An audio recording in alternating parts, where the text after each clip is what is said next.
우리가 지금 겟세마네 기도의 6일 차입니다.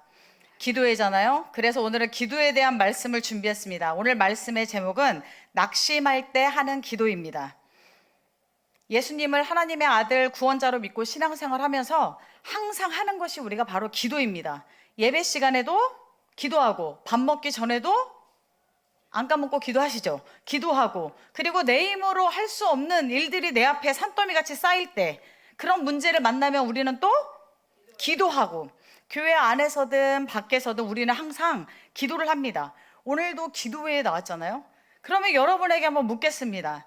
우리가 기도는 왜 할까요?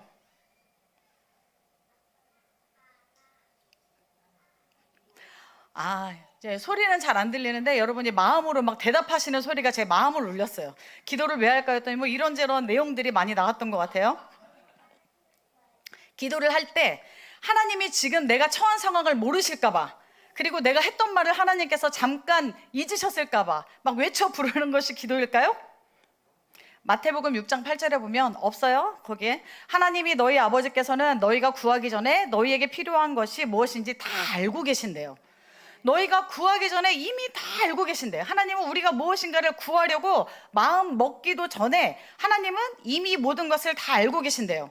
그러니까 하나님이 지금 내 상황 잘 모르시는 것 같은데, 뭐 얘기하다 보면 우리 성도님들이 가끔 얘기하다 보면 그런 게, 내 상황 잘 모르시잖아요. 내 입장이 안 돼서 모르시잖아요. 이렇게 말하거든요. 맞아요. 저는 잘 몰라요. 그런데 하나님이 잘 모르실까봐, 잊으셨을까봐 목소리 높여 하는 것이 기도가 아니에요. 하나님은 왜냐하면 이미 다 알고 계셔요. 그럼 우리가 기도를 왜 할까요? 내 힘과 지혜로 살아갈 수 없어. 하나님의 뜻이 무엇인지 알 수가 없어. 그리고 나를 구원한 하나님을 내가 신뢰하고 있어요 하는 내가 고백이에요. 그것 때문에 우리가 기도하는 거예요. 피조물인 나는 창조주가 아니면 살아갈 수가 없어. 창조주가 아니면 나는 안 돼요 하고 인정하고 그 앞에 가서 매달리는 것이 바로 기도입니다. 기도를 통해서 하나님을 느끼고 하나님과 인격적인 관계가 더 깊어지는 거예요. 기도는 내가 원하는 것을 얻어내는 게 아니고 내가 하나님과 인격적인 관계가 더 성숙하고 하나님을 더 가까이 경험하고 느끼게 되는 게 바로 기도예요. 인격적인 관계가 깊어졌다는 게 무엇일까 제가 고민을 해봤어요. 하나님과 우리의 관계가 더 성숙해 간다고 하잖아요. 그거를 우리가 무엇으로 좀 비교하면 이해를 하기 쉬울까 생각했는데 부부 사이를 생각해봤어요. 사랑해서 평생 함께하기로 약속하고 결혼을 해요. 이런 부부를 한번 생각해 봅시다. 우리가 한 번도 안 싸운 부부가 그렇다면 인격적으로 관계가 좋은 부부일까요? 한 번도 안 싸웠어요. 이렇게 말하니까 뭐 다들 여기저기서 마음의 소리들이 크게 다 울려오기 시작했어요. 다 들려왔어. 파란만장한 시행착오를 다 겪은 경륜 있는 성숙한 우리 어른들이 이 자리에 계십니다. 그분들은 아마 부부싸움에 대해서 이야기를 하면 이렇게 말씀하실 거예요. 싸우면 안 돼, 절대 안 돼, 이렇게 얘기하실까요? 아니에요. 뭐라고 얘기하실 것 같아요? 잘 싸워야 된다, 지혜롭게 싸워야 된다. 그쵸? 제가 그대로 써놨어요. 지혜롭게 싸워야 된다, 똑똑하게 싸워야 한다. 절대 싸우지 말라는 얘기가 아니잖아요. 싸우는 것도 서로의 생각과 감정을 표현하는 한 방법이에요. 그렇기 때문에 참고 표현하지 않는 것이 능사는 아니란 뜻입니다. 그런데 단지 지혜롭게 싸워라, 잘 싸워야 된다, 이렇게 말하는 이유가 있어요. 인간이 말하기 전에 감정이 쌓이잖아요. 그런데 어떤 사람을 말을 할 때 그 감정을 차곡차곡 원자폭탄을 만들어요. 말을 던지기 전에 여기다가 폭탄을 이제 하나씩 제조하기 시작해요. 그러니까 폭탄이 되기 전에 미리 흘려내보내야 되는데 폭탄을 안에서 만들어요. 자, 밖에서 북한이 폭탄 만들 때 다 공개하고 만들어요, 몰래 만들어요? 우리도 그런 사람이 있어요. 북한 김정은처럼 몰래 안에다가 감정의 시한폭탄을 요렇게 만들어요. 상대는 지금 내가 쌓이고 있는지를 몰라요. 그리고 어느 정도 단계에 이르러요. 그러면 이때다 하고 거기다가 폭탄을 갖다 던지는 거예요. 상대에게 내 감정과 내 생각이 이러니까 알아달라는 거예요, 죽이겠다는 거예요? 폭탄을 일단 터지는 건, 폭탄을 던지는 건 상대를 죽으라고 하는 거지, 상대한테 나 지금 요즘 이런 상태잖아, 이걸 말하려는 게 아니에요. 그러면 공갈을 쐈어야죠. 근데 진짜 감정의 폭탄을 쏘고 내 말에 생각에 막 모아놨던 폭탄을 쏘면 그 상대가 맞아 죽더라고 나를 배려하고 나를 이해할 겨를이 없어요. 그러니까 성숙한 인간관계라는 건 제가 아이들도 많이 경험을 하고 우리 성도님들하고도 이야기를 하고 저도 이제 남편이라는 분이 계시잖아요. 그러니까 남편과 많은 시행착오 끝에 제가 생각해 보니까 성숙한 관계란 내 감정과 생각을 전달을 안 하는 게 아니라 상대가 먹을 수 있는 어떤 말 그릇에 어떤 단어와 어떤 문장으로 잘 요리해서 전달할까 고민하고 내밀어야 되더라고요. 그거는 부부 사이뿐만 아니라 부모와 자녀의 관계에서도 그렇잖아요. 내 뱃속으로 나왔다고 내가 막 생각나는 대로 막 말을 내뱉으면 어떻게 될까요? 둘 중에 하나예요. 반항을 하거나 아니면 침묵을 하거나. 둘 다 정상적인 상태는 아니에요. 그렇죠?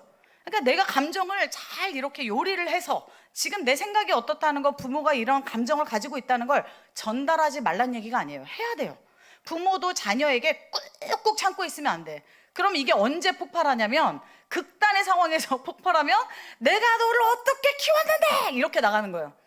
내가 너를 어떤 고통을 감수하고 내가 너를 키웠는데 이건 이제 안에다가 폭탄을 다 만들어 놓은 거예요. 미리미리 흘려내 보내지 않고 막 폭탄을 쌓아놓으면 결국엔 이렇게 가는 거예요. 그럼 자식의 입장에선 폭탄만 보이지 그 안에 내용물이 안 보여요. 그렇죠? 그러니까 내가 어떤 감정과 내 생각을 지혜롭게 잘 이렇게 전달될 수 있도록 우리가 요리를 하는 과정이 필요해요. 그런데 셰프도 보세요. 어느 날 갑자기 막 1급 셰프가 되나요? 아니에요. 말단부터 엄청난 칼질과 함께 연습을 많이 하잖아요. 저도 손가락을 비었어요. 애들 수박 잘라주다가. 그러니까 저는 뛰어난 셰프는 아닌 거예요. 칼질하다가 이렇게 다치는 거 보니까 저도 아직 멀었어요. 얘가 칼질이 아직 멀었어. 그러니까 무언가를 요리할 때 수많은 시행착오를 거쳐요. 그런데 가족이니까 서로 그런 시행착오를 같이 겪어가면서 이제 만들어져 가는 거예요. 그러나 가장 인격의 모독적인 말은 하지 않아야 되는 게 성숙한 관계예요. 우리 1층에 놀다가 카페가 있어요. 어린이들 이렇게 만나잖아요. 저희가 포인트를 모아서 이제 간식을 사 먹을 수 있겠어요. 그런데 거기에 포인트를 모으는 규칙도 있고 포인트가 차감되는 규칙도 있어요. 이제 물건을 사면 차감이 되겠죠? 거기에 어떤 규칙이 있냐면 인격적인 모독을 할 경우에 포인트 차감 이렇게 써놨어요. 이 인격적인 모독이 뭐냐면 아이들한테 인격적으로 모독되는 말, 그런 말들을 아이들이 너무 쉽게 하는 거예요. 이렇게 이 돼지 같은 예를 들자면 아니면 이렇게 여자애인데 막 무슨 남자같이 막 이렇게 막 이야기를 하거나 그거를 좀 더 심하게 막 표현을 하거나 인격에 진짜 극단적으로 모독적인 말들을 입에 달고 사는 애들이 있어서 제가 포인트를 차감한다고 써놨어요. 근데 제가 포인트를 차감했을까요? 안 했을까요? 했을 것 같죠? 아직 한 번도 하진 않았어요. 경고만 하고 포인트가 있는 애들은 차감을 하는데 포인트가 없는데 마이너스를 시킬 수가 없어요. 그래서 나가라 그랬어요. 여기서 자꾸 그렇게 욕할 거면 나가라. 아까도 제가 여기 저녁 챙겨주다가 한 아이한테 나가 이렇게 말을 했어요. 너 자꾸 그렇게 욕을 섞어서 쓸 거면 여기서 나가라 그랬어. 근데 애는 안 나가죠. 끝까지 자기 밥을 꾹꾹내. 우리 어른들이 해주신 밥을 끝까지 다 김치찌개까지 전부 다 먹고 갔어요. 전도사님이 손을 데워가면서 만든 계란 후라이까지 아주 야무지게 다 먹고 나갔어요. 근데 그렇게 인격적인 모독을 하거나 욕을 하거나 하면 제가 차감을 시켜요. 왜냐면 싸우더라도 지혜롭게 싸워라. 서로 인격적인 모독이 될 수 있는 말을 하지 않아야 되는 거잖아요. 남자가 여자가 이게 가장 기본적인 인격 모독이잖아요. 무슨 남자가 무슨 여자가 그래 이런 말을 하는 게 아니죠. 그거보다 더한 말들도 있지만 그런 말들을 하지 말고 지금 자신의 감정을 잘 전달하는 방법을 연구해야 된다는 거예요. 그래야 그게 인격적인 성숙의 관계가 더 깊어지는 거죠. 완성이 없으니까 우리는 점점 더 그런 관계가 돼가는 거잖아요. 기도도 마찬가지입니다. 기도를 통해서 하나님과 더 깊어지는 인격적인 관계, 하나님의 생각과 감정을 내가 잘 이해하고 받아들이는 훈련, 그리고 내 생각과 감정도 잘 전달하는 과정이 있어요. 그 과정이 기도의 과정이에요. 신앙생활 처음 하는 사람이 이제 막 기도생활 시작하는 사람이 진짜 하나님의 뜻과 하나님의 막 무언가를 의지하면서 막 이렇게 할 수 있을까요? 일단은 내 필요한 거, 내 눈에 보이는 거, 지금 내 앞에 있는 것부터 막 말하죠. 그럼 하나님이 너는 기도가 좀 수준이 낮으니까 밖에서 연습하고 들어와라 이러실까요? 아니에요. 그것도 다 모든 과정으로 지켜봐 주시는 거예요. 어린애가 처음에 옹알이부터 시작해서 말을 배우는 것처럼 하나님은 그 모든 과정을 다 기도로 보세요. 하지만 거기에 머물러 있지는 말라는 거예요. 우리가 성숙한 관계에 들어가는 것처럼 하나님과 점점 성숙한 관계가 돼야 돼요. 오늘 본문 말씀은 낙심할 때 하는 기도예요. 여러분, 낙심이라는 단어를 들으면 어떠세요? 긍정적인 단어예요? 부정적인 단어예요? 뭔가 좀 부정적인 단어잖아요. 낙심하면은 뭔가 낙심하는 사람은 하나님을 불신앙해. 그리고 하나님을 믿지 못하니까 낙심하는 거 아니야? 그리고 하나님이 별로 안 기뻐하실 모습일 것 같아. 이렇게 생각할 수 있어요. 그런데 성경에선 그렇게 말하고 있지 않아요. 하나님은 긍정적인 마음, 기쁜 마음, 그런 것들만 기뻐하시고 부정적인 마음, 부정적인 생각을 책망하시는 분이 아니에요. 우리가 어떤 마음 상태이든 어떤 감정을 가지고 있든 그 모든 것이 하나님을 찾아가는 길로, 도구로 인도하시는 분이 바로 성령님이에요. 하나님이 감정을 만드셨는데 하나님이 좋은 것만 쏙쏙 골라 만들었을까요? 그건 우리 생각이죠. 슬픔도 하나님을 이해하는 도구예요. 고통도 하나님을 찾아가는 도구예요. 우리가 부정적인 걸 다 배제하는 게 아니에요. 오늘 특히나 낙심했을 때 이 낙심의 기도도, 하나님 낙심 자체도 기도 생활에서 불필요한 게 아니라 하나님을 찾아가고 하나님을 좀 더 인격적으로 알아가는 과정에 충분한 도구로 쓰인다는 거예요. 오늘 시편의 저자도 1절에서 우리가 오늘 읽었잖아요. 쭉 1절에서 4절까지는 깊은 낙심의 기도예요. 하지만 5절부터 넘어가면 다시 하나님을 신뢰하고 다시 하나님을 찬양하겠다는 내용이에요. 오늘 찬송시는 시편이니까 누가 썼을까요? 다윗이라고 말할 것 같지만 위에 보면 고라의 자손이라고 써 있어요. 고라는 누구냐면 성전에서 찬양을 담당하던 족속이에요. 하나님이 찬양을 담당하는 가문을 정해주셨어요. 그러니까 찬양단이에요. 찬양단. 고라니까 박상현의 후손 이렇게 되는 거예요. 고라의 자손이니까 박상현의 자손 이렇게 되는 거예요. 이렇게 찬송시로 만들었어요. 그런데 이 사람이 왜 낙심했는지는 사실 성경에 나와 있잖아요. 어떤 이유가 있어야 되잖아요. 사실 우리가 다윗이라고 하면 다윗이 낙심하거나 고통이 있으면 우리가 다른 성경을 찾아보면 이때쯤 다윗이 무엇 때문에 힘들었는지가 대충 추측은 할 수 있어요. 그렇죠? 그런데 고라의 자손이니까 사실 어떤 낙심의 이유인지는 몰라. 성경에 나와 있잖아. 그런데 중요한 건 이유는 모르겠는데 죽고 싶을 만큼 힘들었어. 죽을 것 같았어. 그렇게 시작한 고통의 기도, 낙심의 기도가 오늘 시편 42편이에요. 42편 1절 말씀 다시 한번 읽어보겠습니다. 시편 42편 1절 말씀 같이 읽겠습니다. 시작. 사슴이 시냇물 바닥에서 물을 찾아 헐떡이듯이 내 영혼이 주님을 찾아 헐떡입니다. 아멘. 저는 이 말씀을 여러 번 읽고 이 찬양을 여러 번 했지만 바닥이라는 말을 이번에 설교 준비하면서 처음 제 눈에 띄었어요. 시냇물 바닥. 시냇물은 물이 흘러야 정상이에요. 그렇죠? 물이 흘러야 정상이야. 그런데 지금 하나님을 찾는데 얼마나 절망적이고 힘든 상황인지 시냇물이 바닥을 보여요. 말라 있어. 물을 찾아서 사슴이 시냇물을 갔는데 물이 말라서 바닥이에요. 바닥. 그런데 바닥에서도 고인물이 어디에 있는지 지금 찾아다니는 사슴이에요. 얼마나 절망적이냐면 답이 안 보여. 언제 끝인지도 모르겠어. 이게 도대체 언제 정리가 된다는 거야? 이게 언제 해결이 된다는 거야? 아무리 찾아도 답이 안 나와. 이게 지금 이 상황인 거야. 시냇물 바닥을 찾아서 물을 찾아. 제가 오늘 이 말씀을 준비한 이유가 있습니다. 지난 한 달 동안 낙심이 찾아와가지고, 이런 낙심, 진짜 절망적인 낙심이 찾아와서 도대체 하나님이 어디 계시냐? 왜 하나님은 이런 고통 가운데 나를 혼자 두시냐? 하나님을 믿는데 왜 문제는 끝나지 않냐? 왜 자꾸 이거 하나 해결되기도 전에 다른 문제가 찾아오고 왜 이렇게 힘드냐? 이렇게 이 사슴처럼 낙심 때문에 영혼의 가뭄을 맞이한 분들이 아니고요. 분들을 제가 보았기 때문입니다. 우리 성도들 중에 한두 분이 아니었어요. 지난 한 달 동안. 적어도 저한테 이런 고민과 이런 이야기를 하신 분이 5분은 되세요. 그러니까 나만의 이야기는 아닌 거예요. 여러분들도 사실 누구에게 터놓지 않았지만, 저는 모르지만 이런 문제 가운데 있을 수도 있잖아요. 누군가가 얘기하지 않았을 뿐이지. 하나님은 희망이 보이지 않고 기도하면 할수록, 예배하면 할수록 해결되기보다 더 큰 문제들이 찾아오는 현실을 살아가는 우리에게 성경을 통해서 말씀하고 계시거든요. 그래서 그 성경을 한번 찾아보게 됐어요. 이런 상황에 도대체 기도가 무슨 의미 있냐? 저한테 그렇게 고통스러워서 낙심이 찾아와서 얘기하시는 분 중에 이런 분이 계셨어요. 제가 왜 기도회를 가야 되냐고. 제가 이 상황에 도대체 왜 가서 기도해야 됩니까? 제가 지금 이런 상황인데 제가 기도하는 게 도대체 무슨 의미가 있습니까? 이렇게 이야기를 했어요. 물론 그게 이렇게 낙심했으니까 이제 하나님을 버리겠다 이런 뜻이 아니에요. 나 죽을 만큼 힘들다는 표현이에요. 사슴이 무엇이라도 찾고 싶어서 물을 찾았는데 바닥밖에 없어서 고인 물이라도 찾아 헤매는 그 심정이 바로 이 심정이겠구나 생각을 했어요. 하나님은 왜 이렇게 나를 내버려 두시냐고 원망하고, 왜 이런 고통을 허락하시냐고 불평만 나오는데 이런 기도 차라리 안 하는 게 나은 거 아니냐고 어떤 지체가 저에게 이렇게 말했어요. 제가 이런 기도 차라리 안 하는 게 낫지 않아요? 가서 하나님 불평만 할 건데, 나 하나님 신뢰도 못 하겠는데, 지금 제 믿음이 바닥인데 제가 기도회 가서 뭐해요? 이렇게. 그러나 오늘 말씀은 낙심이라는 건, 낙심의 원망, 불평은 구원의 하나님을 찾는 내 영혼의 갈급함의 표현이래요. 성경에서 그렇게 말하고 있대요. 내가 낙심을 했는데 적어도 성도의 낙심은 하나님을 찾아가는 표현이지 하나님을 버리고 더 이상 믿지 않겠다는 고백이 아니라는 거예요. 42편 2절 말씀 함께 읽겠습니다. 시편 42편 2절 같이 읽겠습니다. 시작. 내 영혼이 하나님 곧 살아계신 하나님을 갈망하니 내가 언제 하나님께로 나아가 그 얼굴을 배울 수 있을까.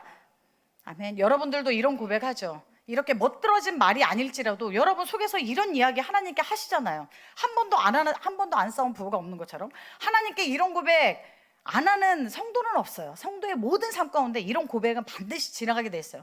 나는 하나님을 찾는데 도대체 하나님 어디 있냐고, 하나님 언제 나를 만나 주실 거냐고, 하나님 내가 이렇게 간절히 외치는데 왜 나한테 침묵하고 계시냐고.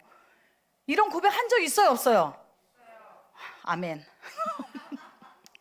성도로서 지금 우리가 겪고 있는 이런 낙심은 하나님의 임재와 구원이 즉각적으로 이루어지지 않아. 그리고 내가 원하는 시간에 경험하지 못하니까 내 영혼에 깊은 고통이 찾아오는 거예요. 거기서 찾아오는 낙심이지 문제 때문에 그 문제 자체로 오는 낙심은 아니에요. 성도가 느끼는 고통과 이 모든 것들은 처음 시작은 문제일 수 있어요. 아, 지금 환경일 수 있어요. 이것 때문에 내가 고통스럽지, 이것 때문에 내가 절망스럽지, 이것 때문에 내가 죽을 것 같지. 그런데 기도하면 할수록 알아요. 그 문제 자체가 아니라 이 문제 가운데 침묵하시는 하나님에 대한 내 영적인 갈급함이라는 거예요. 내가 지금 이걸 너무 이 시간대에 원하는데 하나님하고 나는 시간의 간격차가 있어요. 그런데 그 시간 동안 내가 너무 괴로운 거야. 하나님이 느껴지지 않고 만져지지 않고 경험되지 않아서 너무나 괴로운 그런 영적 고통이에요. 시편 42편 오늘 말씀 3절 보겠습니다. 3절 같이 읽겠습니다. 시작. 사람들은 날이면 날마다 나를 보고 너의 하나님이 어디 있느냐 하고 비웃으니 밤낮으로 흘리는 눈물이 나의 음식이 되었구나. 아멘. 얼마나 힘드냐면 밤에 울다 잠들었어요. 그럼 아침에는 좀 해결이 돼야 되는데 아침에 일어났는데도 눈물이 나요. 밤낮이에요. 밤낮. 밤에 내가 깊은 고통 가운데 울었습니다가 아니에요. 밤낮이에요.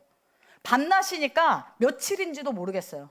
그러니까 내가 낙심이 어떤 한나절이나 하루 동안의 일이 아니라는 거예요. 밤낮이니까 이게 반복되는 얼마간의 기간 동안 내가 그 낙심에서 벗어나지 못하고 있다고 이 시편의 기자도 말하는 거예요. 우리만 믿음이 약해서 아, 오늘 내가 살아가는 나니까 이렇게가 아니에요. 우리가 바라보는 믿음의 모든 조상들도 다 이 시기를 겪었어요. 사도 바울도 마찬가지예요. 여러분, 모세는 이런 시간이 없었을까요? 다윗도 시편을 읽어보세요. 이런 순간이 너무 많아요. 시편에서 제가 낙심이라는 단어만 몇십 번 본 것 같아요. 낙심하고 성경 찾기에서 찾으면 시편에서 엄청 많이 나와요. 낙심이 얼마나 많으면. 이럴 때가 있다는 거예요. 이 낙심의 순간에 하나님과 인격적인 관계가 되는 성도는 하나님 앞에 내 생각과 감정을 내어놓아요. 숨기는 게 아니야. 아, 나 이런 불평하고 원망하면 하나님이 나를 좀 멀리 하실까? 하나님이 나를 진노하실까? 아, 내가 이렇게 기도하면 하나님이 나를 좀 실망하실까? 그리고 내가 믿음 떨어져서 이런 기도하는 걸까? 지금 내 이 상태를 누군가가 보면 저 사람 시험 들었나 봐, 저 사람 믿음 없어, 이렇게 말할까? 이렇게 자책할 필요 없다는 거예요. 낙심도 하나님 안에서 성화의 과정 안에 있어요. 하나님이 그 시간도 반드시 기도의 재료로, 성화의 재료로 반드시 쓰신다는 거예요. 낙심이 찾아왔어. 나한테 찾아왔든 누구에게 찾아왔든, 아, 저 사람 믿음이 없어, 구원을 받지 못했어, 이렇게 쉽사리 결론 내리면 안 된다는 거예요. 내가 믿음 떨어져서 그런가 봐, 이렇게 말하면 안 돼. 성도는 성화의 과정 안에 있기 때문에 이런 순간에도 우리는 낙심이 몇 날 며칠 밤낮으로 지속된다 하더라도 거기에 머물러 있지는 않아요. 하나님을 기억하고 하나님을 의지하면서 그 순간을 살아내요. 여러분, 그렇게 오늘까지 오셨잖아요. 앞으로도 그렇게 살아가실 거잖아요. 예수 믿는 것은 좋은 믿음, 절대 흔들리지 않는 상태를 유지하는 게 아니에요. 여러분, 결혼할 때 행복한 결혼 생활이 뭐예요? 날마다 한 번도 싸우지 않고 날마다 서로 배려받고 정말 웃을 일만 가득한 결혼 생활이에요? 그러면 혼인 서약 때, 결혼 서약 때 검은 머리 팥불이 아프거나 병들거나 이런 서약 안 하지. 근데 그 안에 그거 다 포함되잖아요. 신앙생활도 마찬가지예요.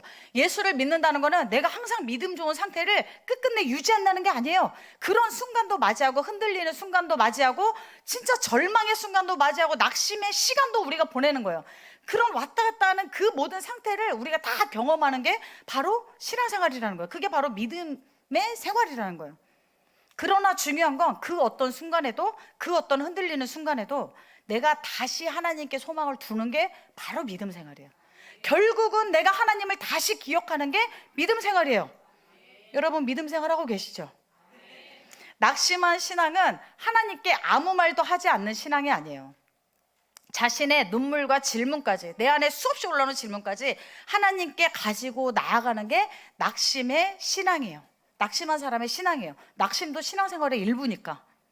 지금 내 감정을 부정하거나 숨기지 않고 하나님 앞에 다 내어놓아. 그러나 중요한 건 내어놓고 끝나는 게 아니에요. 하나님 이러니까 이렇습니다 하고 결론을 내가 내리면 안 돼. 내가 하나님이 아니잖아. 근데 사람들이 보통 기도하고 끝과 결론도 자기가 내려. 내가 내 모든 고통과 내 모든 문제를 하나님 앞에 다 이야기할 수 있어요. 지금 내 감정이 이렇다고 내 감정도 다 쏟아내도 돼요. 하지만 결론은 누가? 하나님께 맡겨야 돼요. 하나님이 하시는 거예요. 그게 바로 기도, 성숙한 신앙의 기도의 끝이에요. 내가 원하는 시간에 내가 원하는 결론으로 아름다운 마무리를 하나님께서 일해 주시기를 구하는 게 아니에요. 그 결론의 끝은, 과정과 모든 것은 하나님께 맡기는 거예요. 그게 바로 하나님과 나의 좋은 신뢰관계예요. 부모와 자녀 관계에서도 좋은 관계가 어떤 관계일까요? 부모와 자녀가의 좋은 관계 어떤 것 같아요? 여러분 자녀와 좋은 관계를 유지하고 계세요? 날마다는 아니지만 대체적으로 대체적으로 어때요? 자녀들도 여러분과 좋은 관계를 유지한다고 생각하나요? 아이고 슬퍼라. 슬픈데 웃으면 안 되는데 슬프네. 제가 생각을 해봤어요. 어떤 부모와 자녀의 관계가 과연 좋은 관계일까? 그리고 제가 이제 아이를 낳으면서 이제 이렇게 애를 임신하고 이제 그 과정과 낳는 과정과 키우는 과정에서 내가 얘네들과 내가 어떤 관계가 되기를 원하고 내가 키웠나 이제 이런 생각을 해봤어요. 제가 사춘기를 워낙 유별나고 화려하게 보내가지고 저희 부모님이 정말 속을 많이 썩었어요. 지금 여기 있는 어느 누구보다도 제가 아마 갑이었을 거예요.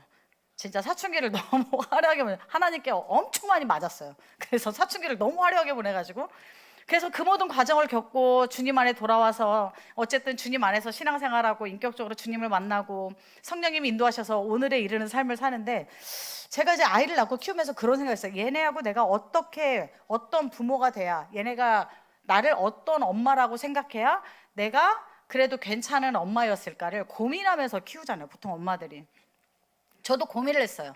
그래서 이제 주변도 이렇게 쭉 살펴보고 어떤 관계가 좋은 관계일까? 1번, 자식이 부모에게 있었던 일을 다 이야기할 수 있는 관계. 좋은 관계일까요? 좋은 관계일까요? 애매한데요. 어떤 선 이상은 파파보이, 마마보이예요. 공감하시죠?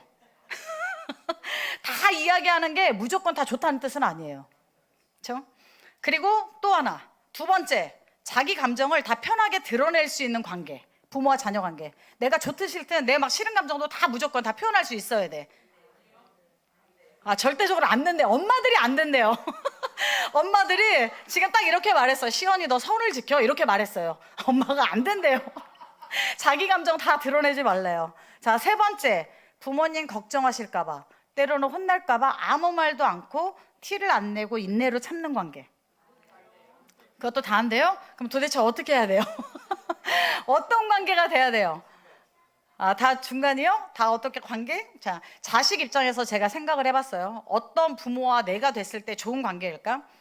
혼내면 무섭긴 하지만 그래도 그게 날 위한 것임을 알니까 내가 엄마에게 혼나고 아빠에게 혼났을 때 그걸 분노로 키우지 않는 관계. 아멘이요? 여기서 아멘이 나왔네요. 그러니까 저도 혼내면서 혜림이 때는 실수를 많이 했어. 첫애 때는. 큰애한테는 많이 실수를 했는데 큰애 키우는 중반부터 아들을 맞이한 둘째 순간부터 많이 훈련하고 연습했어요. 혼내도 이게 얘가 감정적으로 분노로 키우는 내 감정만 전달한 혼냄이 아니고 진짜 내가 무엇 때문에 혼내는지 얘가 적어도 그런 신뢰의 관계는 깨지지 않는 혼냄이 돼야지 라고 많이 훈련을 했어요. 완성을 했다는 게 아니에요. 훈련을 했어요. 두 번째, 부모가 나한테 무조건 내 편이기보다 무엇이 옳고 그른지를 나를 위해서 말해줄 때 서운하지 않고 그걸 받아들일 수 있는 관계. 서운함은 조금 있을 수 있지. 그런데 사실은 그 말이 맞지. 이렇게 결국은 끝에 가서 고개를 끄덕일 수 있는 자식 입장에서 부모가. 세 번째, 어떤 결정을 내릴 때 부모 결정을 강요하기보다 실수와 실패의 기회를 지켜봐 주고 다시 도전할 때 격려해 줄 수 있는 관계. 부모가 제일 힘든 순간이에요. 실수할 거 뻔히 보이거든요. 이렇게 하면 실패할 거 뻔히 보이는데 그거를 기회를 주고 지켜봐 줘야 돼. 막 입을 다물고 잔소리 않고 지켜봐 줘야 돼. 힘들어요, 안 힘들어요? 너무 힘들어요. 엄마들 너무 힘들대, 얘들아. 엄마들 힘들대요. 맞아요. 그런데 자식 입장에서는 그런 엄마에게 더 신뢰를 한다는 거예요. 그리고 마지막으로 이건 제 얘기예요, 제 얘기. 지금 이거 다 제 얘기예요. 제가 어릴 때 제가 그렇게 해서. 그리고 언젠가 조금만 철이 들어서 뒤돌아보면 내 모든 순간에 날 위해 기도로 지켜봐 준 그런 부모, 그게 나의 가장 귀중한 믿음의 부모였구나, 이렇게 알게 되지 않겠어요? 그런 부모에게 더 신뢰와 고마움을 느끼지 않을까, 이런 생각을 해봤어요. 이게 바로 좋은 관계가 아닐까. 무조건 나를 향해 마냥 좋은 것을 허락해주는 관계도 아니고 무조건 모든 것을 통제하는 관계도 아니고. 쉬워요, 어려워요? 어렵지만 우리는 이런 과정을 거치고 그것이 조금 더 나은 관계가 되도록 사실은 노력하잖아요. 그래서 보통 부모들이 자녀들 어릴 때보다 진짜 성숙한 자녀들이 좀 큰 다음에 더 관계가 원활해지는 경우가 있어요. 많이들 보통은 원활해지죠, 자식들과. 왜 그럴까요? 내가 잘 키워서일까요? 떨어져 살아서 그럴까요? 왜 그럴까요? 이제 자식이 컸기 때문이에요. 자식도 이제 조금 성숙하니까 부모의 성숙함과 자식의 성숙함에 갭이 컸는데 이제 자식도 조금씩 커서 어느 정도 내 부모가 왜 그랬는지를 이해를 한 거예요. 납득을 한 거예요. 내 부모가 왜 그렇게 나한테 행동했고 그런 말을 쓸 수밖에 없었는지를 납득을 한 거예요. 그래서 그나마 좋은 관계가 돼. 그런데 완전히 좋은 관계가 될 때쯤이면 중요한 건 부모님이 우리 곁에 안 계신다는 거예요. 아, 왜 울어요? 그러니까 살아있을 때 서로 그런 관계가 돼야 된다는 거예요. 좋은 인격적인 관계. 하나님도 마찬가지예요, 여러분. 하나님도 우리에게 좋은 하늘 아버지예요. 그렇죠? 우리 하늘 아버지예요. 가장 좋은, 우리가 원한다면, 내가 그분께 서툴지만 그렇게 나아간다면 나와 가장 좋은 인격적인 가장 성숙한 모델을 보여줄 수 있는 분이 하나님 아버지예요. 설령 내 부모가 돌아가셔서 나랑 더 이상 관계를 회복할 수 없을지라도 내 하늘 아버지에게서 얼마든지 성숙한 관계를 배울 수 있어요. 그리고 그 관계를 내 자식에게 적용시킬 수 있어요. 내 공동체와 내 이웃에게 적용시킬 수 있어요. 우리는 수많은 눈물과 수많은 질문을 하나님께 하지만 하나님은 절대 그것을 가볍게 여기시는 분이 아니에요. 아유, 쟤는 언제 크냐? 아우, 쟤는 왜 그러냐? 이렇게 하시는 분이 아니에요. 제가 찬양을 하다가 우는 순간들이 이제 몇 번 있는데 제 기억에 가장 강렬한 순간이 있어요. 하나님의 사랑을 사모하는 자, 후렴 부르다가 엄청 운 적이 있어요. 그게 뭐였냐면 어두움에 밝은 빛을 비춰주시고 너의 작은 신음에도 응답하시니. 그 찬양의 가사가 확 와닿아서 엄청 많이 울었어요. 너의 작은 신음. 그거를 생각할 때, 그 찬양 가사를 생각할 때 뭐가 떠올랐냐면, 엄마는 아이들 키울 때 신기하죠. 막 꿈을 꾸고 헤매다가도 아기가 작은 신음소리만 내면 눈을 번쩍 뜨고 꿈에서 깨요. 그래요, 안 그래요? 우리 그렇게 해서 애들 키웠죠. 진짜 신기하죠. 아빠는 들어요, 못 들어요? 못 들어요. 신기하게 엄마만 들어요. 그렇죠? 희한해. 엄마만 들어. 하나님이 그렇게 만들었어. 10달 동안 훈련시켰고. 아빠가 못 듣는 이유는 아빠는 뱃속에 안 넣었잖아요. 그 훈련을 사실은 건너뛰었기 때문에 거기까지는 못 들어요. 그런데 엄마는 신기하게 숨소리만 달라져도 눈이 떠져요. 우리 집 아들이 등치는 저렇지만 호흡기에 약간 문제가 있었던 적이 있었어요. 그래서 지금도 군대를 안 가려면 안 갈 수도 있어요. 얘가 급성 천식이라는 게 있어요. 어떤 조건이 맞으면 딱 천식이 올라와요. 근데 그게 먼지 알러지예요. 천식이 확 올라와요. 근데 지금은 몸집을 키워서 그런지 별로 안 그런 것 같긴 한데 어릴 때는 급성 천식인지는 저는 몰랐어요. 꼭 시댁에서 잠만 자면 애가 숨소리가 이상해지는 거예요. 여러분, 시댁 알러지 아니에요. 시댁 알러지 아니에요. 오해하지 마세요. 시댁 알러지 절대 아닙니다. 그게 아니에요. 먼지 알러지 급성 천식이었어요. 나중에 알고 보니까. 네, 얘가 시댁 알러지일 리가 있어요. 제가 있어야지. 얘는 없잖아. 그게 아니에요, 여러분. 네, 아니에요. 제 마음이 전달된 것도 아니에요. 쟤는 먼지만 일어나면, 그래서 저희 집에 공기청정기가 제 방에만 있어요. 어느 곳에도 있지 않아요. 네, 급성 천식이 온 거예요. 그런데 잘 때 보통은 모르잖아요. 시댁에서 이제 낮 동안 뭐 이것저것 했으니까 얼마나 피곤해, 골아 떨어지잖아요. 근데 애가 한 4살? 뭐 이럴 때야. 4, 5살 이럴 때겠죠? 자는데 숨소리가 예사롭지 않아. 희한하죠. 피곤해서 골아 떨어졌는데도 그 숨소리가 계속 들리고 귀에 거슬려요. 눈을 떴어요. 내가 이렇게 숨을 쉬어요. 근데 애는 피곤하니까 자. 일단 잠은 자는데 이렇게 숨을 쉬는 거예요. 아, 왜 이러지? 왜 숨을 이렇게 쉬지? 많이 먹은 것도 아닌데 왜 이렇게 숨을 쉬지? 이제 그러고 지켜봤는데 그 다음 날도 약간 알러지 증상처럼 올라오고, 그래서 이제 그 다음 날 올라가면서 이제 병원에 들렸어요. 그래서 저희가 동네 다니던 그 내과가 있었어요. 아기 때부터 다니던. 그래서 그 병원에 데리고 갔어요. 그래서 막 검사를 하시더니 의사 선생님이 이거는 급성 천식이다. 얘는 이걸로 서류를 내면 군대도 안 간다. 원한다면 나에게 서류를 받으러 와라. 그렇게 얘기하시더라고요. 그 말을 하지 말았어야 되는데 군대 안 갈 핑계가 돼가지고 자기 군대 안 가도 된다고 자꾸 그렇게 얘기해요. 급성 천식이 와서 아, 그렇구나, 그때 처음 알았어요. 근데 숨소리가 달라지는 걸 제가 느끼더라고요. 애가 막 엄마 나 숨쉬기 힘들어 이렇게 말한 게 아니잖아요. 그냥 숨소리만 달라졌는데 엄마는 느껴요. 하늘 아버지도 우리가 숨을 쉬는 거, 내가 작은 쉬는 내 마음의 작은 변화 다 아셔요. 여러분, 우리 하늘 아버지잖아. 내 아버지잖아. 내가 자는 순간에 느끼는 고통도 하나님은 다 아셔요. 누구에게 말도 못하고 그냥 나 혼자 갖고 있는 그 가장 깊은 상처도 하나님은 다 아셔요. 우리를 창조한 하나님께서 우리를 사랑해서 독생자 예수님을 이 땅에 보내시고 십자가를 통해서 우리를 구원한 하늘 아버지께서 우리의 낙심에서 오는 작은 신음소리를 무시하시겠어요? 가볍게 여기시겠어요? 우리를 그만큼 사랑하시는데 다 알고 계셔요. 아이는 아프면 어떻게 되죠? 아이가 아파요. 엄마에게 필사적으로 매달려요. 진짜 엄마 잠도 못 자고 먹지도 못하고 화장실도 못 가고 아프면 엄마에게 엄청 매달려요. 그래요, 안 그래요? 달라붙어서 떨어져요, 안 떨어져요? 아기가 잘 때도 안 떨어져, 먹을 때도 안 떨어져. 왜 그럴까요, 아기가? 살 길인 걸 알아요. 본능적으로 내가 엄마한테 매달려야 산다고 느끼는 거예요. 우리 영혼도 아프고 힘들면 본능적으로 하나님을 찾고 매달려요. 그게 성도예요.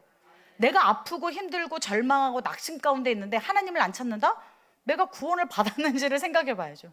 내가 그렇게 힘들잖아요? 내 안에서 신음이 올라오잖아요? 본능적으로 하나님을 찾아요. 교회 다니는 모든 사람들이 그런 건 아니지만 적어도 예수를 주로 영접한 사람, 그리고 내가 구원을 받은 성도라면, 성령이 내주하시는 내가 구원받은 사람이라면 내 영혼이 이렇게 하나님을 찾아요.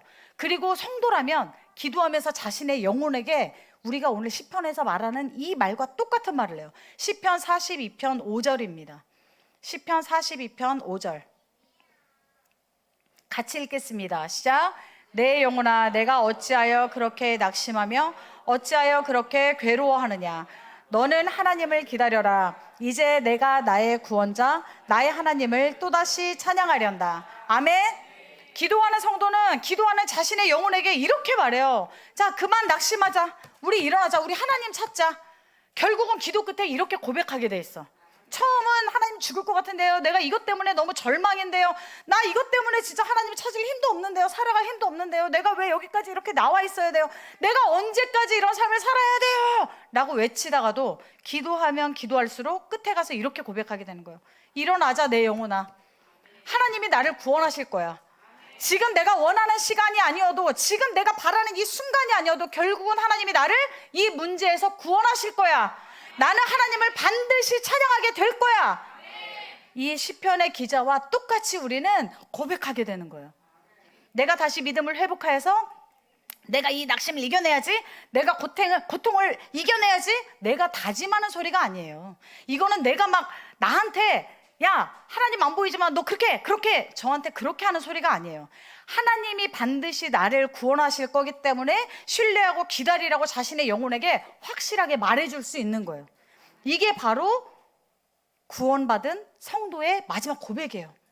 내 영혼아 하나님을 기다리라는 말은 기다려라 하니까 이루어질 때까지 소망을 버리지 말아라, 이 정도 말이 아니에요. 이 성경에서 말하는 건, 이 성경의 말을 보면 이 단어를 그 히브리어 원어로 해서 이 본문 전체로 해석을 하잖아요.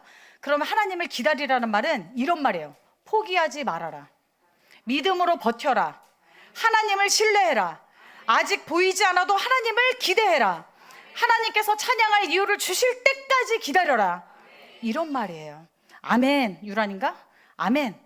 하나님이 주시는 소망은 막연한 게 아니에요. 뭐 언젠가, 내가 언젠가, 이게 아니에요. 하나님은 행동하시는 하나님이에요. 행하시는 하나님이고 움직이는 하나님이에요. 그러니까 그 하나님이 반드시 나를 구원하시고 나는 그 하나님을 찬양하게 될 것이라고 내 영혼에게 말해주는 거예요. 오늘 시편 42편은 낙심을 해결하는 인간적인 방법을 쓴 게 아니에요. 그리고 낙심을 당했을 때 여러분 이렇게 하세요. 성경은 이런 정답을 알려주는 게 아니에요. 낙심한 성도가 하나님과의 관계에서 어떻게 살아갈지만 알려줘요. 왜냐하면 정답을 왜 안 알려줄까요? 낙심할 때 이렇게 하세요. 왜 정답을 알려주지 않을까요? 왜 안 알려줄까? 하나님이 정답을 알려주면 좋겠는데 왜 알려주시지 않을까요? 아까 말했잖아요. 나는 기도할 수 있지만 결론은 하나님께 있어요. 하나님이 결론으로 이끌고 계시고 그 모든 과정도 성령님께서 인도하시지, 내가 원하는 방식대로 하면 여러분 그게 응답일 것 같지만 그렇지 않아요. 아이들이 원하는 방식대로 문제 해결하려고 하지만 부모의 눈에는 아슬아슬해 보이죠. 저거 아닌 거 다 보이잖아요. 우리도 마찬가지예요. 우리가 원하는 방식대로 이렇게 해결됐으면 좋겠지만 하나님이 계획하고 계신 바는 그게 아니에요. 우리에게 가장 선하고 가장 옳은 길, 결국은 하나님을 찬양할 내 고백이 되게끔 우리를 결국은 인도하시는 분이세요.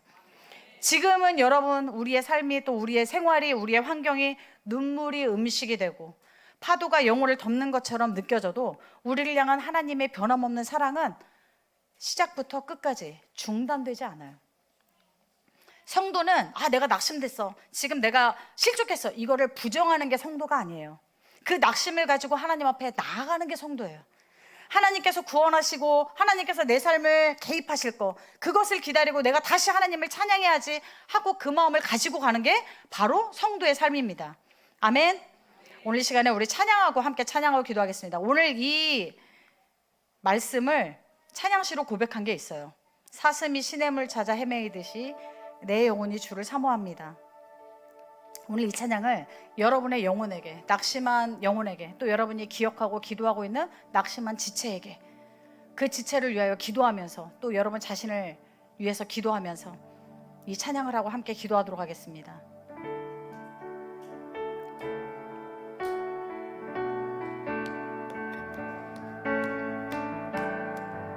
사슴이 시냇물 찾아 헤매이듯이, 사슴이 시냇물 찾아